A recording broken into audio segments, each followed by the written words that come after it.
जिन लोगों को आपकी ब्रॉड कहानी नहीं मालूम है, पहले आप ब्रॉड कहानी बता दीजिए 10 सेंटेंस के अंदर क्या हुआ था 1 साल पहले।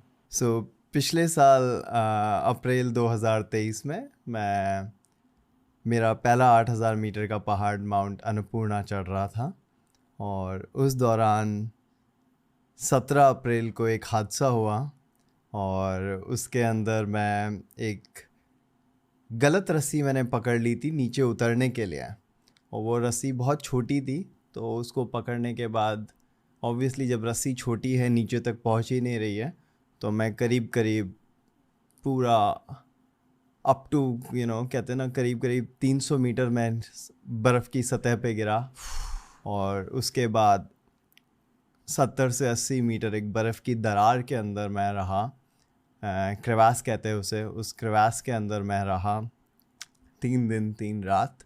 और उसके बाद मेरी लाश को निकालने आए थे, और बट मैं ज़िंदा पाया गया। तो उसके बाद की जो कहानी है वो करीब 7-1 महीने हॉस्पिटल्स में, नेपाल में, इंडिया में, मल्टीपल हॉस्पिटल्स, बहुत सारे लोग जो मेरे इस रेस्क्यू में जुड़े। पूरा ये रेस्क्यू इंटरनेशनल न्यूज़ बन गया था, सब जगह काफ़ी लोगों ने पूरा सपोर्ट किया, रिसोर्सेज प्रोवाइड किए टू गेट मी रेस्क्यूड। सब लोगों ने जो कुछ उनके कैपेसिटी में हो सकता था वो सब कुछ किया टू गेट मी रेस्क्यूड, मुझे रेस्क्यू कराने के लिए। और आई मीन उन्हीं सब एफर्ट्स की वजह से आज मैं यहाँ हूँ, आपके साथ पॉडकास्ट कर पा रहा हूँ। तो बस बहुत ग्रेटफुल हूँ सबको नमन करता हूँ कि उन लोगों के एफर्ट्स सक्सेसफुल हुए, और मैं आज यहाँ हूँ, अपना काइंड ऑफ दूसरी ज़िंदगी जी रहा हूँ। तो ये शॉर्ट एंड स्वीट कहानी है। जब आप जस्ट रेस्क्यू हुए थे, उस मोमेंट के बारे में आपको कुछ याद है? कुछ याद नहीं? मुझे उस टाइम की कोई मेमोरी नहीं है, करीब ना तो रेस्क्यू की, ना उन 3 दिनों की, और करीब मैं 10-1 दिन कोमा में था हॉस्पिटल में। तो करीब टोटल मेरे को 15-1 दिन की कोई मेमोरी नहीं है उस गिरने से लेके जब मैं कोमा से निकला तब तक की। तो कुछ याद नहीं है, जो है मैंने सब इंटरनेट पे ही पढ़ा है, सुना है, अपने रेस्क्यूअर से बात किए, घर वालों से बात किए, दोस्तों से बात किए, इंटरव्यूज़, आर्टिकल्स देख के इन्हीं से सब मैंने रिकन्स्ट्रक्ट किया है, समझा है कि एक्चुअली हुआ क्या था। बट मुझे याद कुछ भी नहीं है। मतलब मेमोरी इरेज हो गई? पता नहीं, है ही नहीं मेमोरी। इरेज तो नहीं कह सकते, मुझे लगता है थोड़े दिनों के लिए वो मुझे प्रोटेक्ट कर रही है, मुझे किसी ट्रॉमा से बचा रही है, इसलिए याद नहीं आ रहा है। जब मैं रेडी होऊंगा इसके लिए शायद याद भी आ जाएगा, मुझे लगता है समय के साथ में। तो अगेन समय विल ओनली टेल टाइम, समय के साथ ही पता लगेगा ये सब चीज़ें, कि हो सकता है टाइम के साथ याद आ जाए तो मुझे पूरी चीज़ें सब अच्छे से याद याद आएगी कि क्या क्या हुआ था। बट अभी तो नहीं है कुछ भी याद, और हो सकता है कभी नहीं आए। लास्ट मेमोरी क्या है? Last memory, something has gone wrong, कुछ तो गड़बड़ हो गया, बस यही है। पता नहीं क्या गड़बड़ हुआ है, बस कुछ तो हुआ है। ये लास्ट मेमोरी है। और उससे पहले की लास्ट मेमोरी है, मैं नीचे उतर रहा हूँ कैंप 3 से कैंप 2 के बीच में, मैं नीचे उतर रहा हूँ। आप लोगों ने सबमिट कर लिया था? नहीं, मैंने सबमिट नहीं किया था। मैं करीब करीब समिट से 150 मीटर, 140 मीटर के आसपास मैंने टर्न बैक किया, क्योंकि दोपहर के बहुत लेट हो रहे थे, वेदर बहुत बदल रहा था, और मतलब एक सुसाइडल मिशन है अगर मैं कंटिन्यू करता हूँ, आगे जाता हूँ, क्लाइंब करता हूँ। क्योंकि मेरे को मतलब उस टाइम पे मान लो अगर 1:30 बज रहे हैं, 2 बज रहे हैं, तो बाय द टाइम मैं समिट तक पहुँचूँगा तब तक दोपहर के 4:30-1 बज जाएंगे। और वो माउंटेन के हिसाब से बहुत लेट है, 4:30-5 बजे, फिर मैं उतरूँगा कब नीचे? और आप 8,000 मीटर पे हो, 8,091 मीटर है अन्नपूर्णा की हाइट। सो उस 8,091 मीटर से नीचे उतरना, कैंप 4 तक पहुंचना, जो करीब करीब होगा 7,000 के आसपास, तो वहाँ तक पहुंचना 7,000 से भी नीचे होगा, 6800, आई थिंक 6,800 के आसपास होगा। तो वहाँ तक पहुँचना, it will take its own time. तो मैं क्या रात थोड़ी ना बिताऊँगा पहाड़ पे। सो मुझे जल्दी से जल्दी, तो मैंने उसी टाइम पे डिसाइड किया कि बहुत डिफिकल्ट डिसीजन था, आप बहुत समिट से क्लोज हो बट आपको टर्न बैक करना पड़ेगा। तो मैंने टर्न किया कि कुछ दिनों बाद जब भी अच्छा वेदर विंडो होगा 5-7 दिन बाद, तब वापस से अटेम्प्ट करेंगे। अभी जाके कैंप 4 पर आएंगे, कैंप 4 से कैंप 2 जाएंगे, रेस्ट करेंगे कुछ दिन लोअर एल्टीट्यूड पे और थोड़ा एनर्जी वगैरह गेन करेंगे and then will make another summit push couple of days later जब अच्छा वेदर होगा।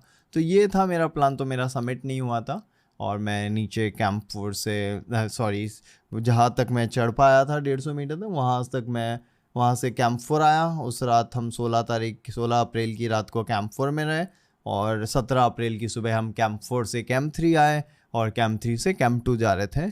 प्लान यही था कि हम कैंप 3 जाके वहाँ पे हॉट लंच करेंगे दोपहर में करीब 1:30-2 बजे के आसपास। So that was the plan. और तो यार उसी दौरान ये हादसा हो गया कैंप 3 से कैंप 2, जो अन्नपूर्णा का सबसे डेंजरस सेक्शन है जहाँ सबसे ज़्यादा एवलांचेस आते हैं। कहते हैं करीब करीब हर 25 से 30 मिनट में एक एवलांच आता रहता है उस एरिया में। सो वो कंफर्म्ड? है कंफर्म तो कुछ नहीं कह सकते अब, मतलब मेरे रेस्क्यू के टाइम पे कोई मेजर एवलांच नहीं आया। That's one of the biggest miracles. 6 घंटे का रेस्क्यू मिशन चला, उस टाइम पे कोई मेजर एवलांच नहीं आया। एक एवलांच आया लास्ट में जो एक शेरपा नीचे उतरा था, ताशीदाई, वो फंस गए थे उस एवलांच के अंदर। सो बट वो लिटरली लास्ट में आया था जब मेरे को निकाल लिया था। जो आप कह रहे थे कि आप सबसे डेंजरस सेक्शन में थे अन्नपूर्णा के, हाँ वो याद है आपको कि आप? हाँ, ओके, आपको बस क्लाइंब करते वक्त भी याद है, उतरते वक्त भी याद है, वो क्रॉस कर रहे थे। जो आप कह रहे थे कि एक इमोशन थी कि समथिंग हैज गॉन रॉन्ग, बस कि वही लास्ट है, कुछ गलत हो गया। कुछ तो हुआ है। अब पता चला कि क्या गलत हुआ था? हाँ हाँ, अब तो पता है ना, जब वही सब पढ़ने के बाद, इंटरव्यूज़ आर्टिकल्स लोगों के बाद देखे, एक Brazilian climber Moses Fiamoncini, he was climbing, मेरे से आगे चढ़ रहा था, वो मेरे से आगे चल रहा था, मेरा शेरपा मुझसे पीछे आ रहा था और उसने मुझे गिरते हुए देखा था। उसने इवन चिल्लाया भी था, चीखा भी था कि अनुराग तू गलत रस्सी पकड़ रहा है, बट सुना ही नहीं आता है ना पहाड़ों में। ये समझा दो, गलत रस्सी पकड़ना मतलब क्या? हाँ, तो वहाँ पे 2-3 रस्सी लगी हुई थी। एक रस्सी है, आप नीचे उतर रहे हो तो पूरी रस्सी ऊपर से लेके नीचे तक आएगी, आप नीचे आओगे, उतर जाओगे आराम से, आप क्लिप करोगे और वापस नीचे आके उसको आप हटा दोगे आपके कैराबाइनर से। तो वो रस्सी मुझे पकड़नी थी जो पूरी ऊपर से लेके नीचे तक थी, बट उसकी जगह मैंने एक छोटी रस्सी पकड़ ली जो पहाड़ पे होनी नहीं चाहिए थी वो रस्सी, बट वो थी। शायद कोई पुरानी रस्सी होगी या कोई रस्सी टूट गई होगी, डेड रोप, वो होनी नहीं चाहिए थी, बट वो थी वहाँ पे और वो पकड़ ली मैंने और उसको लेके मैं उतरने लगा नीचे।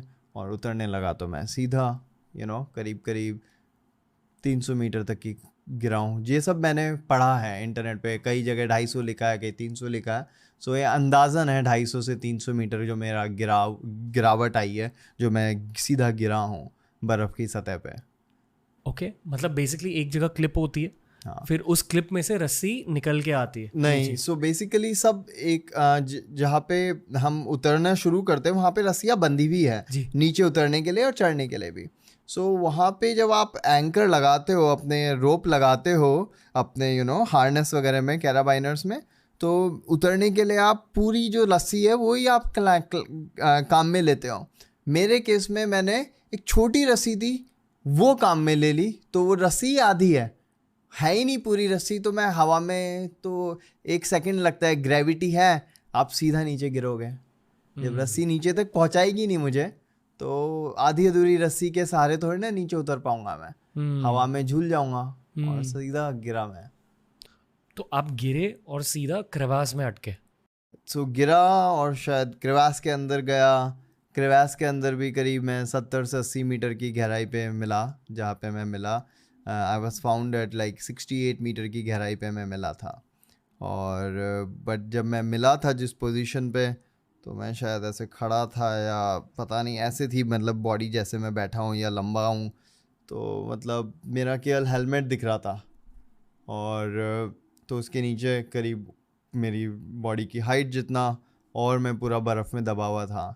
सो बेसिकली मैं 68 मीटर पे यहाँ सिर है, तो इसके नीचे की जितनी हाइट है वो और मान लो, तो करीब करीब 70 से 72-75 मीटर के आसपास करीब बर्फ़ के वहाँ पे जो क्रेवास की हाइट थी, डेप्थ थी, मतलब क्रेवास की डेप्थ, वो करीब इतनी होगी 70 से 80 मीटर के बीच में कुछ। और ऐसे डिटेल्स आपको पता है वीडियोस के थ्रू? हाँ, वीडियोस के थ्रू या मेरे रेस्क्यूअर के थ्रू।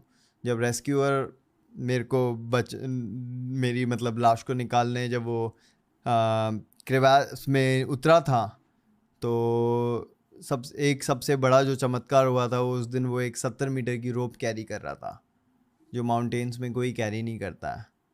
और जनरली लोग 40 मीटर की या मैक्सिमम 50 मीटर की रोप कैरी करते हैं। उस दिन लकीली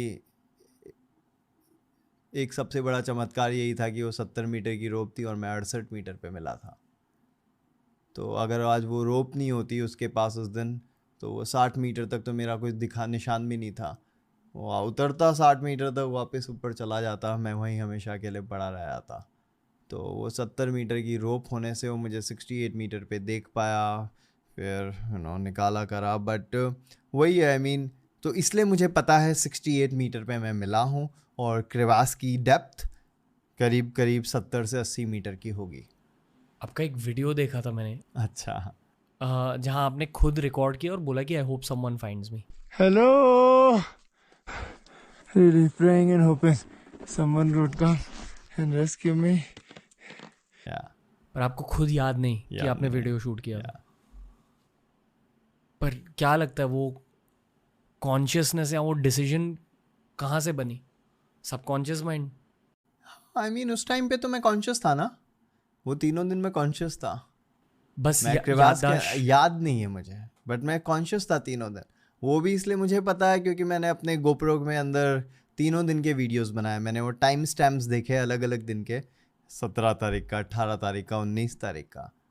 और इसलिए मुझे पता है कि मैं तीनों दिन कॉन्शियस था। शायद हो सकता है मैं केवल 17 का वीडियो बनाता तो लगता है कि केवल 17 को ही कॉन्शियस था, बट अलग अलग वीडियोस बनाए हुए अलग अलग दिन के, इसलिए पता है कि तीनों दिन कॉन्शियस था। और अलग अलग दिन अलग अलग चीज़ें बोली है मैंने उन वीडियोस में। और या वीडियोस देखे हैं खुद के? हाँ हाँ। आप बता सकते हो डे बाय डे क्या हुआ था वीडियोस में? नहीं, सारे तो नहीं, बट मैं समरी बता सकता हूँ उसकी कि मैं उस पूरे दौरान बहुत होपफुल था। मेरे को पूरी उम्मीद थी कि कोई मेरे को बचाने, रेस्क्यू करने आएगा। और मैं उन वीडियोस में यही बोल रहा हूँ कि आस्किंग फॉर हेल्प, कि someone will come to rescue me. मेरे पास एक सीटी कैरी करता हूँ, मैं सीटी बजा रहा हूँ, विसल ब्लो कर रहा हूँ कि कोई सुन ले ऊपर, तो ये सब कर रहा हूँ मैं। और बस आई मीन मैं बहुत अपने दिमाग में बहुत पॉजिटिव रेस्क्यू की कहानियाँ अपने दिमाग में चल रही है कि शायद इस तरीके से रेस्क्यू होगा, शायद इस तरीके से रेस्क्यू होगा, कि मैं गिव अप नहीं करूँ। मैं उम्मीद, एक आस बना के रख रहा हूँ कि एक डोर है, आस की, उम्मीद की डोर है, उस पर मैं टिका हुआ हूँ कि होगा रेस्क्यू। अभी नहीं होगा, कल होगा, थोड़े देर में होगा। तो वो उम्मीद ने मेरे को जो रख रखी थी, आस जो मैंने अपने दिमाग में, दिल में बनी हुई थी बहुत क्लियरली, कि कोई तो होगा जो मेरे को बचाने आएगा। और बस एक लास्ट वीडियो था जो 19 को दोपहर में बनाया था, उसमें मैंने सबको एक बार के लिए गुड बाय कह दिया था कि अब मुझे नहीं पता क्या होगा क्या नहीं होगा। तो अपने घर वालों को, सबको, मैंने दोस्तों को गुड बाय बोल दिया था कि अब पता नहीं, क्योंकि 3 दिन हो गए, बहुत ज़्यादा होता है।